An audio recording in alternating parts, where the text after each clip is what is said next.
You better shut the f*** up. He's just old. I don't give a f*** how old he is. He's just old. I don't give a f*** how old he is. No, I can be on his fucking video. Get in your fucking car and go. You get your mother ass right before you get slapped too. Fuck you. Stop. You. Get in your car. Get in your car. I'll beat what? Yeah, on camera. On camera. Yeah, on camera. Attacking me. Just leave me alone. Get in your car and go. And go. Fuck. Yeah. Yeah. Sir, please get in your car. Camera off me. Please go. Take that. Sir, please get in your car. Please go.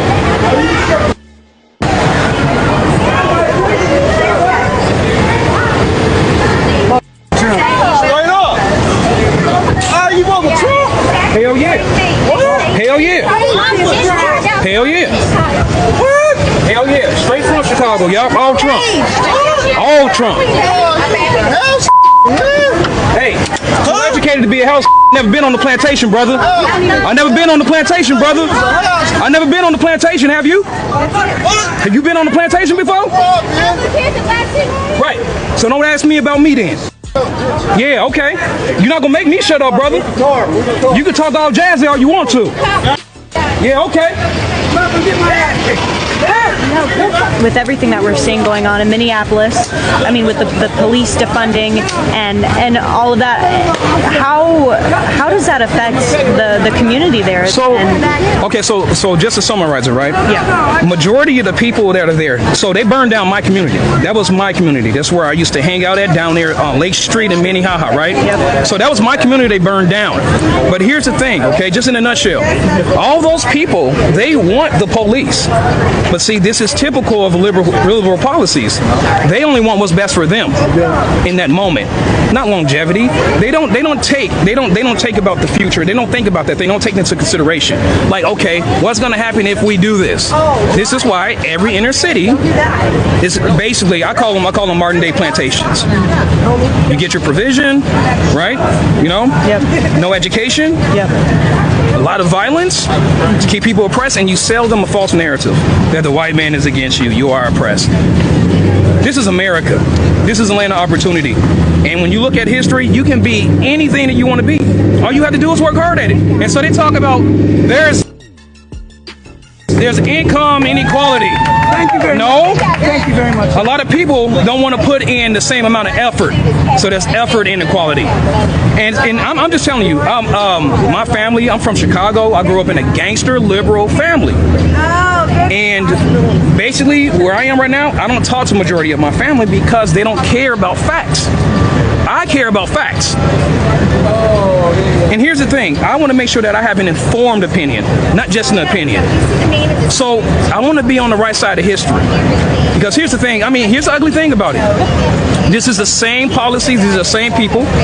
The slave master mentality, the same party that Abraham Lincoln had to fight against, the radical Republicans, the civil rights movement, who they had to fight against. It was all Democrats that wanted all that crap, segregation, Jim Crow laws, etc. All Democrats. They have fought against all civil rights legislation. It's been Republicans that has voted for all civil rights legislation all through history. It's been Republicans. And I always tell my base, it's not about your color, it's just about the history, okay? The history is like Black Wall Street, 1921, they burned it down. I just left there, right? Thing is though, those blacks weren't Democrat. They were conservatives. Blacks didn't start voting Democrat until late 1939. And so it's like, so 1921, they burned that down. There wasn't conservative whites that burned it down. So we had to start telling the truth. And a lot of people are disingenuous. And we definitely need the truth. We just need the truth. Yeah. But Minnesota, I'm sorry, I could get you. No. But Minnesota, Yeah. that is definitely the symptom of liberalism. Had they just went around, they burned down everything, they actually hurt more minorities by burning down their business. So because their victim mentality created real victims. And they don't understand that. They don't understand that. Right. And now, just so the viewers can get a more clear picture of what just happened, can you just explain in your words what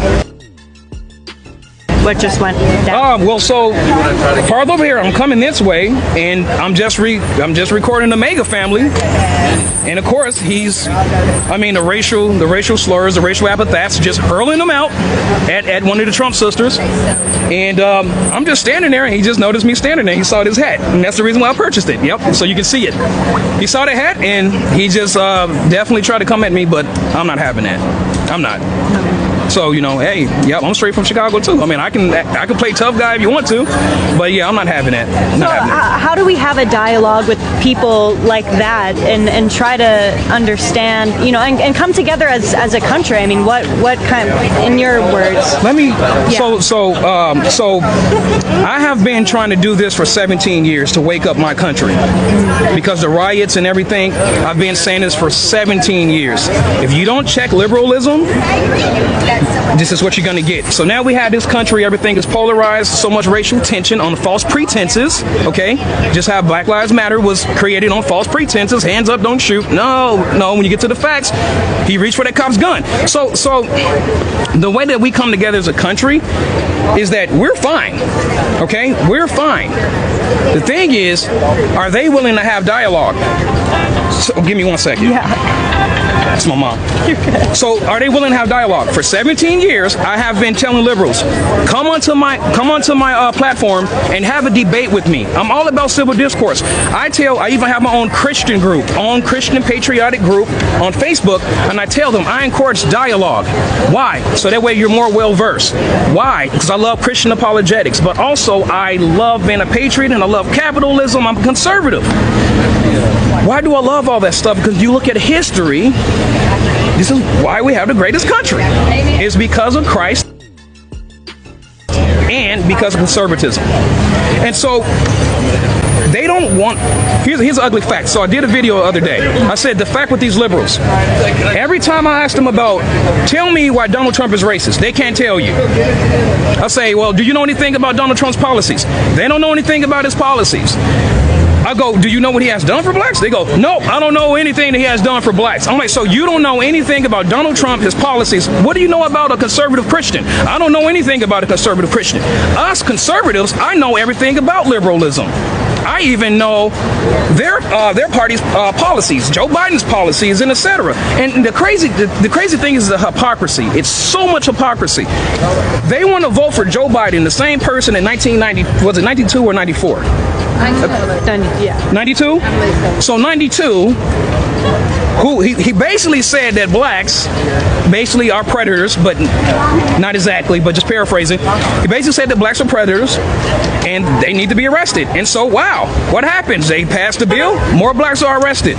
But they voted for him, and then what did he just say not too long ago? I was actually in San Antonio, because I travel a lot. So I was in San Antonio, and I wake up, and I hear Joe Biden say on a black guy's show, if you don't vote for me, you're not black. That's the problem that's wrong with America. Your intellect, who you are as a person, has nothing to do with your race. Nothing. All we are is just Americans. And these people, they don't care about having dialogue. They want to stay angry. They love their victimhood. They love their oppression. And Candace Owens, she put it so eloquently. Like when she said, you guys have not experienced true racism.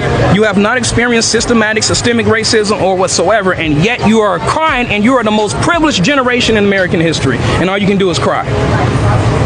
Those days are over. It's coming to an end. So that is my goal, and that's what I keep striving for. You have such an emphasis on history, and another thing that we're seeing with these leftist movements are the destruction of monuments, the destruction of statues, due because people believe they are symbols of oppression. What's your take on? See, that's a power play. So, you familiar with liberal revisionism, right? Yeah. Okay, so they don't teach the Reconstruction era because it shows the Democrats, the true Democrats, and what their policies were and how they truly were. They don't teach Reconstruction era in school. Actually, they have strayed away from civics entirely. But the thing is this, in just American history about that part, they have strayed away from that entirely. So when you get to destroy history, you can create another narrative. Hence, take an example, like how that guy just got out of the car, and he's just hurling racial epithets at the sister, right? If he knew the truth, he would be standing on this side. Because the first blacks that were in Congress were all Republican. And these were freed slaves. They didn't cry the victim card. They didn't. They became doctors, business owners, and etc. And with the radical white Republican.